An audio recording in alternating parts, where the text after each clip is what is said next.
এখানে দানের শীষের লোকজন আছেন দুই একজন? এখন বাকবাকুম। এখন থেকে খালি এই ওয়াজ শুনবেন আর বিড়ি খাইবেন। আমাদের এলাকার কথা কোরআনে আছে কি? মানুষের তাতে ঝগড়া করবেন আর বলবেন শাইখ জামালউদ্দিন বইলে গেছে বেড়া ৭৭টা আয়াত আছে, বাবা তাড়াতাড়ি জান্দা দিয়ে এলো, ঠিক না? এরকম বললে হবে? যেই জাতির কথা কোরআনে থাকে, যে জনপদের কথা কোরআনে থাকে, ওই জনপদের ইজ্জত কম না বেশি? অল্প বেশি না অনেক বেশি? অনেক বেশি। কোরআনের মধ্যে যেই জাতির কথা উল্লেখ আছে, সম্ভ্রান্ত জাতির কথা আছে, নিকৃষ্ট জাতির কথা আছে, কোরআনের মধ্যে যতগুলো আয়াত পাইলাম ধান নদী আর খাল নিয়া, আমার আল্লাহ শুধু প্রশংসা আর প্রশংসা করেছে। ঐতিহাসিক ওয়াজ ধৈর্য রাখতে পারলে মনু কামে লাগবে, ঠিক আছে তো? এবার আসেন আমরা একটু চলে যাই ধান নদী আর খাল তিনে মিলে, কথা কয় না, বলেন ধান নদী আর তিন মিলে। ধানের কথা কয়বার? আল্লাহ রাব্বুল আলামিন বলেন শোনো, প্রথম আমি ধানের কথা উল্লেখ করেছি, ধানের শীষের কথা উল্লেখ করছি। সুবহানাল্লাহ। এখানে ধানের শীষের লোকজন আছেন দুই একজন? এখন বাকবাকুম। কয় আমাগো মার্কার কথা কোরআনের মধ্যে আছে, আর ফেল করতে না, ঠিক না? কোপা শামসু।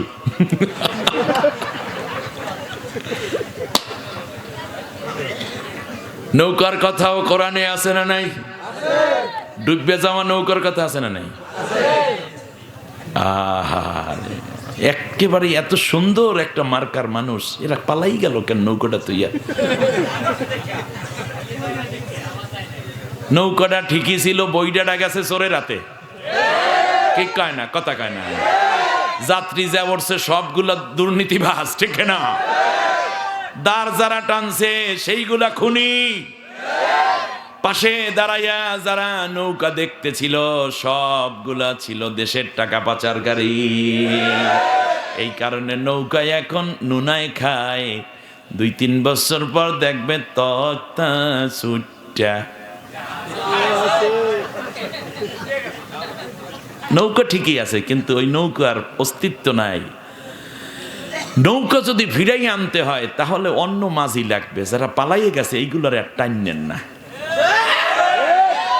এখন দেখেন কোথায় হুজুর আছে, আলেমুলামা থাকলে আইন নৌকাটার ধুইয়া টুইয়া কমপক্ষে একটা মৌলুদ শরীফ পড়াই, এক খতম কোরআন পড়াইয়া মিষ্টি মুষ্টি খাওয়াইয়া নতুন কইরা মাঝি লাগবে।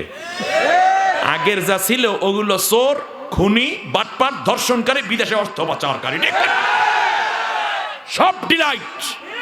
নৌকা যদি বাঁচাইতে হয় বরিশাল্লা করে আবার শক্ত করে বইটা ধরতে হইবে, কারণ এই নৌকা ওয়াপ তুইয়া চললে গেছে আর আইতো নয়। এখন নতুন নৌকায় নতুন মাঝি ওঠা লাগবে, কারণ আগের নৌকায় কাজ হইবে না। আগের নৌকার আলকাত্তা মাখায়, এখন নতুন করে রং লাগাইতে হইবে। নৌকা বাঁচাইতে হইলে এই মাঝি মাল্লা যা চোর এগুলো সব বাদ, নতুন লাগবে। কিন্তু কোরআনের মধ্যে আল্লাহ তাআলা বলছেন ওয়ালাকাদ নুহলিকাল কুরুনা মিন ক্বাবলিকুম লাম্মা যালামু লাআল্লাহুম ইয়ারজিউন। এর আগে আমি বহু জালেম জাতিকে ধ্বংস করেছি, জাতি যখন জুলুম করত তখন তাকে ধ্বংস করে দিছি। এক ধ্বংস, একবার যদি কোনো ধ্বংস হয়ে যায় কোন জাতি কিংবা গোষ্ঠী, ফিরে আসতে কম পক্ষে সময় লাগে ১০০ বছর। কত বছর? বঙ্গবন্ধুরে মাইরা ফালাইলো বাড়ির সবাই রে, কেউ কিন্তু পলাইয়া যায় নাই, ঠিক না? এই জন্য ২৪ বছর ২৫ বছর পর আবার তারা ফিরে আসছে। কিন্তু এইবার যেহেতু পলাইয়া সবাই গেছে, ফিরে আইতে কম পক্ষে ৫০ খুব সম্ভব 100 বছরই লাগবে। কারণ আবার শুনি কয় চট করিয়া চললে আইবে। আসেন, অসুবিধে, কারণ অনেক খুন করেছেন, এগুলোর বিচার হওয়ার জন্য আপনাকে দরকার। 28 অক্টোবর 2006 সালে পল্টনে রাজপথে যেভাবে মানুষদেরকে, আমার দেশের ছাত্রদেরকে পিটিয়ে পিটিয়ে হত্যা করে লোকে বৈঠা দিয়ে মৃত্যু লাশের উপরে নৃত্য করেছো, এই দৃশ্যের বিচার তো বাংলাদেশে হতেই হবে, ঠিক না বলেন?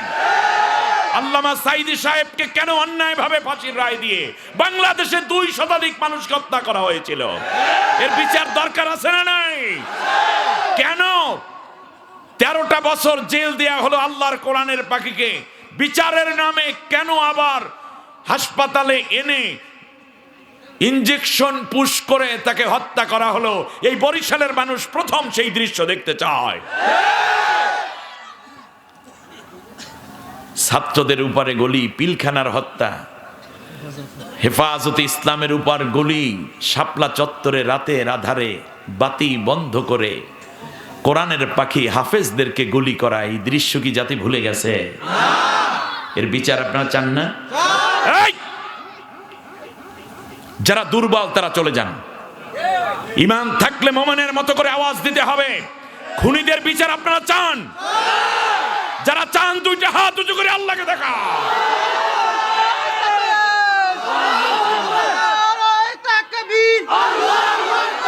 ইসলামের শত্রুরা হুঁশিয়ার সাবধান, হুঁশিয়ার সাবধান, ইসলামের শত্রুরা আল কোরআনের আলো ঘরে ঘরে জ্বালো, সংসদে জ্বালো, আল কোরআনের আলো, নারায়ে তাকবীর, আল্লাহু আকবার। আল্লাহ কবুল করুন, বলেন আমিন। আমিন। যারা অন্যায় প্রতিবাদ করে না, যারা অন্যায়ের বিষয়ে মৌনতা অবলম্বন করে, তারা বোবা শয়তান।